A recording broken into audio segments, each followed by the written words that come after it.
The global online retail industry is a rapidly transforming entity in the world. We compare this report with UK, Australia, India, China, and the US just to know how different the global forces and the environment shapes these online retail industry. The goal is to evaluate market competitive activity. We use Porter's Five Forces and Porter's Diamond Model. We analyze the influence of economic, political, cultural, technological, and physical environment on retail. We also map global trends and local challenges and also perform analysis to provide strategic recommendations for stakeholders. I'll start presenting by talking about Porter's five forces in global industry environment for online retail industry. The global online retail industry faces significant competition due to low barriers to entry, enabling new players to enter the market. However, large firms like Amazon benefit from economies of scale and creating a high rivalry among players. The bargaining power of suppliers is moderate but can increase due to global disruptions, making it more challenging for retailers to maintain low costs. The bargaining power of buyers is high because of the easy switch between platforms and access to product information, driving competition on price and service quality. The threat to substitute is also really high as consumers are increasingly turning to alternatives like social media and direct to consumer models, which offer a different shopping experience. The rivalry within the industry is also intense, with brands constantly competing on price, innovations, customer loyalty, and making differentiation as key to the survival in the industry. Now we'll talk about Porter's Diamond Model, which explains the global competitive advantage of the online retail industry. Starting with factor conditions, the industry benefits from strong digital infrastructure and a highly skilled workforce that supports tech-driven growth. Additionally, advanced logistics and efficient supply chain systems enables fast, scalable operations, which is really easy and one of the factor condition really important for online retail industry. Looking at demand conditions, there is growing global consumer base that expects rapid delivery and easy returns and increasingly personalized shopping experiences. This demand pushes the retailers to continuously adapt and improve and be creative. Uh, when we talk about unrelated support and like supporting industries, sectors like digital marketing, fintech, and third party logistics play a critical role. They offer the necessary tools for customer targeting, secure payments, and seamless product delivery, enhancing the overall e commerce ecosystem. Finally, competition in this space is intense. Major players compete on speed, innovation, and customer experience.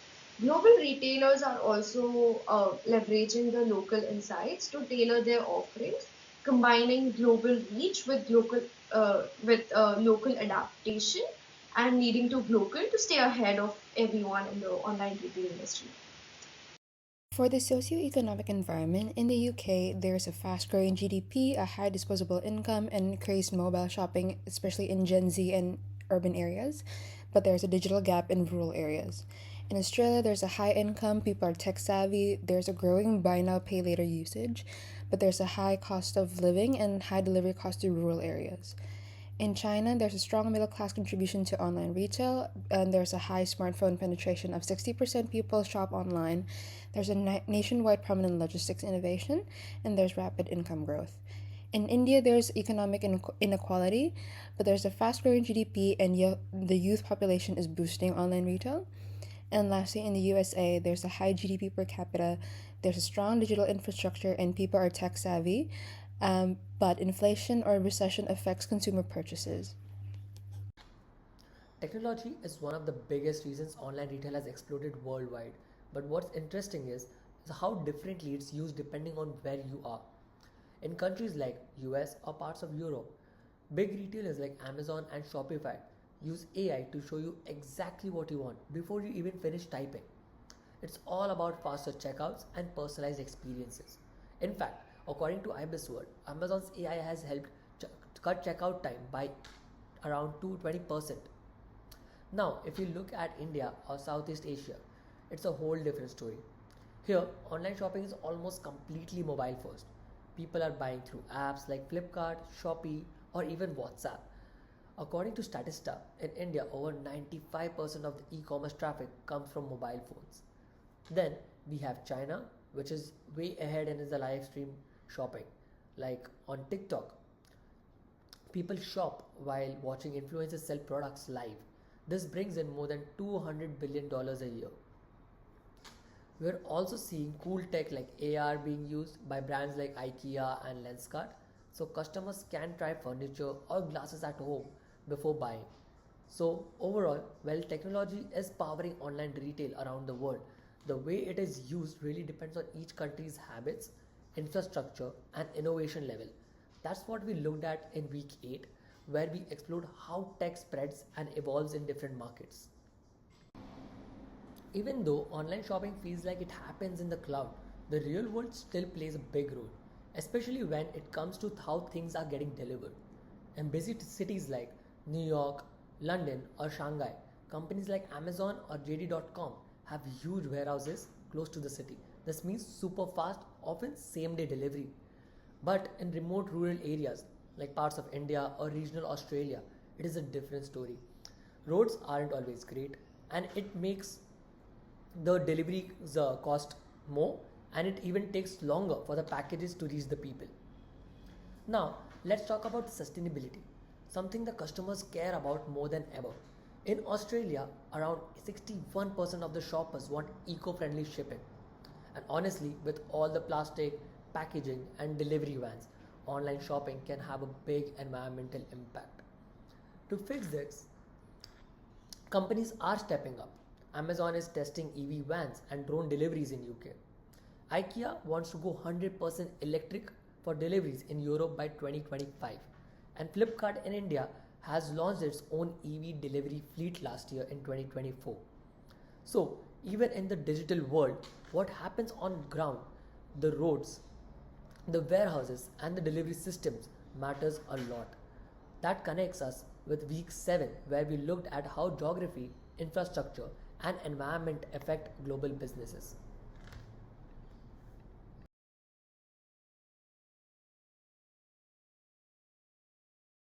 So far, we have seen how online retail operates in a truly global landscape. But what's interesting is how it's being shaped by two opposite forces: globalization and deglobalization. On the global side, platforms like Amazon, Temu, and Alibaba are scaling through unified logistic systems and back end tech. We have also seen technological convergence from using AI and augmented reality to standardize user interfaces. Shoppers across the UK, US, and India are having such great similar experiences. And then there's social media. Global trends like TikTok made me buy it are sinking demand across countries. Payment systems like UPI in India and Klarna in Australia make transactions seamless, while JD Logistics shows how global supply chains are becoming smarter and faster. As we learned in week 2, these global factors increase rivalry and buyer power, aligning perfectly with Porter's five forces. But while globalization offers scale, we also see the pull of deglobalization.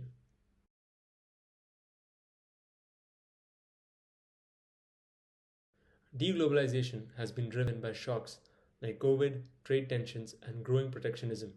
Governments are responding with tighter rules like India's FDI restrictions, China's anti monopoly laws, and GDPR in the UK, all of which make it harder for online retailers to operate freely across borders.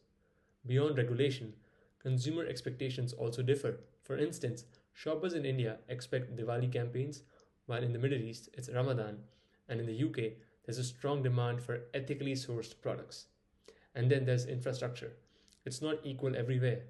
In India, Flipkart uses EVs to navigate city congestion, while in rural Australia, long distances and limited access increase delivery costs.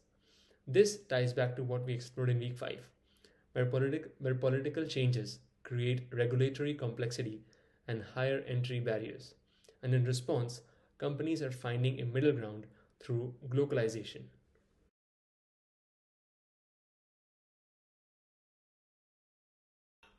This is where the globalization strategy comes in, using global platforms while adapting to local needs. Companies like Amazon or Flipkart standardize their tech but customize their campaigns, delivery, and payment systems based on the market. It's about blending global scale with local relevance. Whether that's Diwali campaigns in India, UPI integration, or ethical sourcing in the UK. As we say, think global, act local. And in today's e commerce world, that's not just smart, it's essential.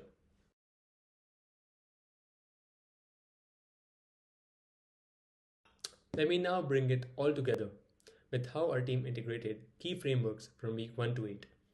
I begin by applying weeks 1 spatial thinking to explore how infrastructure, laws, and consumer access vary by region, which built the foundation for our globalization model. Then, Riddhi in slides 3 and 4 use Porter's 5 forces and diamond model to explain how rivalry is high and how digital infrastructure gives countries like China and the US a global edge. Kira in slide 5 tackled the socio-economic dimension, comparing how youth driven growth in India contrasts with rising cost of living pressures in Australia. Irene in slides 6 and 7 focused on both cultural and legal environments, linking shopping values to local norms and showing how GDPR, FDI, and antitrust laws reshape retail access. Finally, Atik brought in technology and physical environments in slides 8 and 9, highlighting regional differences in logistics and innovation, from JD's smart warehouses in China to UPI in India. Altogether, our analysis shows that online retail is being pulled between global ambition and local complexity, and it's the global strategy that helps businesses manage both. So, to conclude the presentation, the worldwide online retail is growing further with new possibilities emerging from digital innovation, increasing customer expectations, and different socioeconomic circumstances.